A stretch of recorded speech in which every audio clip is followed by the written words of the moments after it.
ئەمڕۆ شەشەمین ڕۆژی چوارەمین فێستیڤاڵی فیلمی نێودەوڵەتی دهۆکە. دەرباس یونس پەیامنێری ڕوودا و لە فێستیڤاڵی فیلمی دهۆکەوە لەگەڵمانە بێت. دەرباس سڵاوت لێبێت، دێمە لایەوە. سڵاو، ئەم کاتت باش. پێشەوە ئەم کاتەی تۆ بینەر و بیسەری تۆڕی میدیایی ڕوودا و باش. ئەمڕۆ چالاکیەکان بەردەوامن.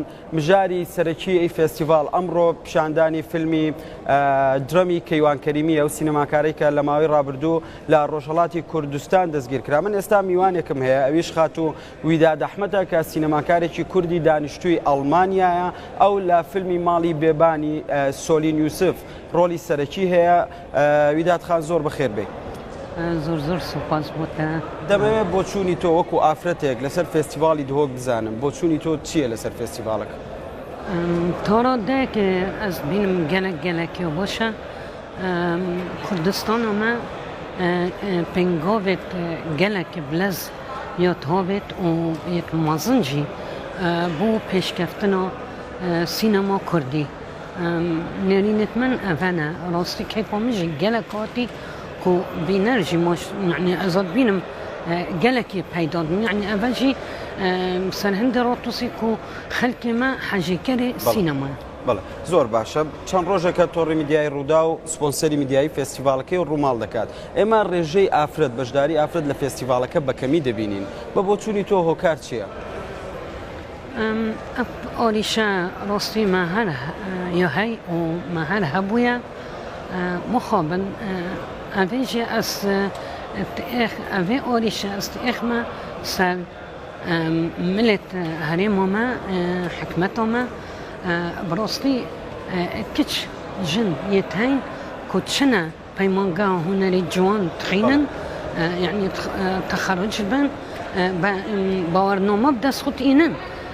بس ديفرا يعني هاكو هنا بيمانجا هنا الجوان يعني حزيا هي كوبوهن كوبو اخراجه كوبو اكتريه بس شلت مالباتت و قدغت كان بيجنا هي نوكن شن يكسر بنا ما مستا يوش مبا هكا حكمته ما مرجع كي بيخته سر هر کسی که بیت پیمانگاه هنری جوان وقتی تواو بکت آن برول اکتریه که اکتری خان یانجی برول در هنریه بخینیتون یعنی یەکێک لە ئامانجەکانی فێستیڤاڵ هێنانە پێشەوەی گەنجانە. بۆ چوونی تۆ فێستیڤاڵی دۆک تا چەند سەرکەوتوو بۆ لەوەی کە هانی کچان بدات، هانی سینەماکارانی ئافرەت بدات بێنە پێشەوە؟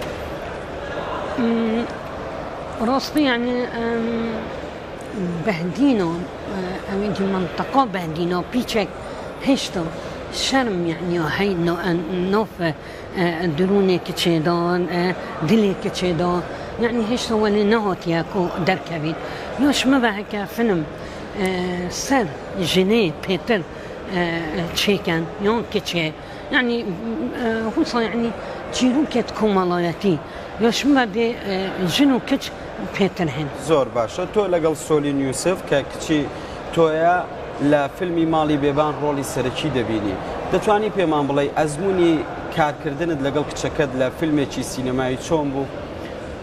بڕاستی gelek yani ئەوی خوش بوو ئەختێکی خوشمە پێک بە بۆڕاند و gelek ژیاب زەحمەت بوو بەس کە خوشیەکە تو نشي تشجج بير بكي يعني من وقت الجل سولينة من كاركني من شني زاني كدر هنر كان يعني ما نديد بن ووقت منو برهم خوشيد بيني تراصي يعني كيفكم مازم بو منو بيتشلوي إجاري هكا منو بزانيتن أو فيلم يعني دل خوشيكي بو بينارو تشيت كاتن وراسي يعني كيف من gelek يا زۆر باشە. سینەماکاران دەڵێن یەکێک لە کەموکوڕیەکانی فێستیڤاڵی دهۆک نەبوونی بینەری باشە، نەبوونی خەڵکە کە بچێت فیلم ببینێت. بۆ چوونی تۆ بۆچی فیلمەکانی لە فێستیڤاڵی دهۆک بەبێ بینەر پیشان دەدرێن، بینەریان کەمە؟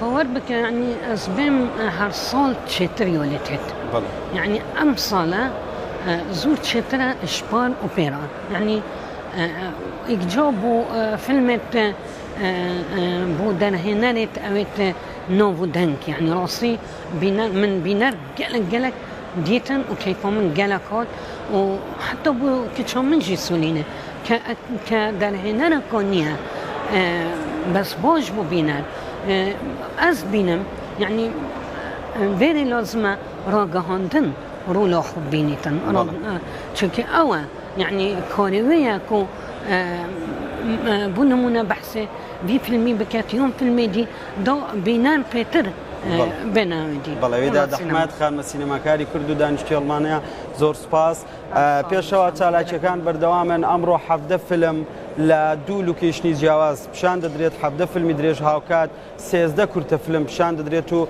ڕوودا و سات بە سات ڕووماڵی چوارەمین خولی فێستیڤالی نێودەوڵەتی دۆک دەکات و دەگەڕێمەوە لای تۆ.